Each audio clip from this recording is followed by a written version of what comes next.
श्रीराम समर्थ. श्रोते हो, आपण ऐकत आहात श्री गोंदवलेकर महाराज यांचे प्रवचन. परमार्थ साधणे हाच आपल्या जन्माचा खरा हेतू. द्वैतामध्ये दुःख आहे तर एकांमध्ये सुख आणि आनंद आहे. आपण एकामध्ये राहिलो तर आनंद मिळेल. हे जगत पुष्कळ भासले तरी ते एकच आहे.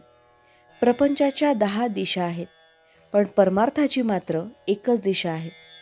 तिच्याकडे आपण लक्ष लावावे.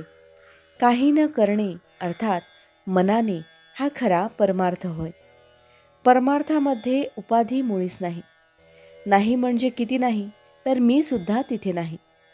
प्रपंच हा द्वैत आहे, त्याचे अवडंबर मोठे असणारच. आपल्याला आपल्या जगण्याचा अंतिम हेतू जोपर्यंत कळला नाही तोपर्यंत प्रपंच करणे हेच ध्येय आपण समजतो. वास्तविक मनुष्य प्राणी हा देह आणि मन दोन्ही मिळून आहे. म्हणून त्याने ऐहिक आणि परलौकिक दोन्ही गोष्टी साधल्या पाहिजे. परमार्थ साधणे हाच आपल्या जन्माचा खरा हेतू आहे. व्यवहारात द्वैताशिवाय आनंद नाही. म्हणून परमार्थात मानसपूजेत राहिल्याने मी आणि परमात्मा अशा द्वैताने सुरुवात करावी लागते. जोपर्यंत परमार्थ आपल्या हाडीमासे खेळला नाही तोपर्यंत आपल्याला वाचनाची गरज आहे. त्यापासून साधनाला जोर येतो. मन भगवंताकडे गुंतवण्यासाठी काय करावे हे पाहावे. एक बाप आपल्या मुलाला पोहायला शिकवित होता.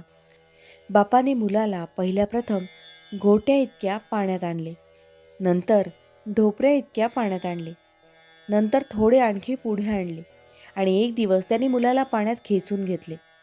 त्याप्रमाणे आपले गुरु आपल्याला परमार्थ शिकवित असतात. आपण पाण्यात उतरले मात्र पाहिजे. देहाने प्रपंच केला पण तो फळाला येत नाही, म्हणून संतांनी नामस्मरणाचा मार्ग सांगितला. पण आमचे शहाणपण, आमचा अभिमान नाम घेण्याच्या आड येतो, त्याला काय करावे? हा अभिमान दुसरा कोणी उत्पन्न करतो असे थोडेच आहे.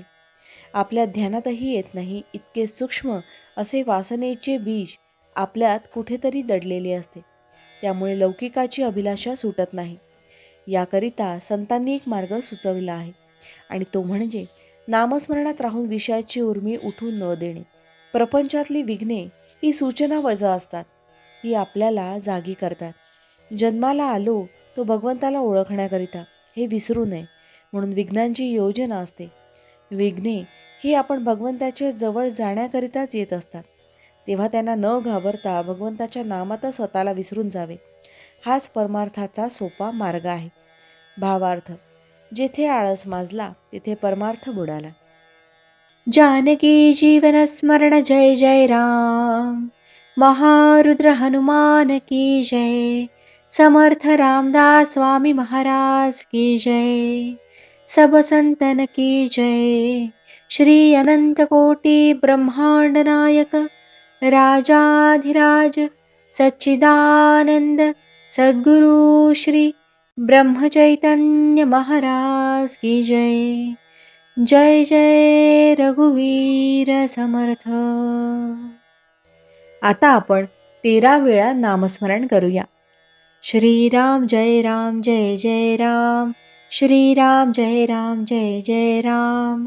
श्रीराम जय राम जय जय राम. श्रीराम जय राम जय जय राम. श्रीराम जय राम जय जय राम. श्रीराम जय राम जय जय राम. श्रीराम जय राम जय जय राम. श्रीराम जय राम जय जय राम. श्रीराम जय राम जय जय राम. श्रीराम जय राम जय जय राम. श्रीराम जय राम जय जय राम.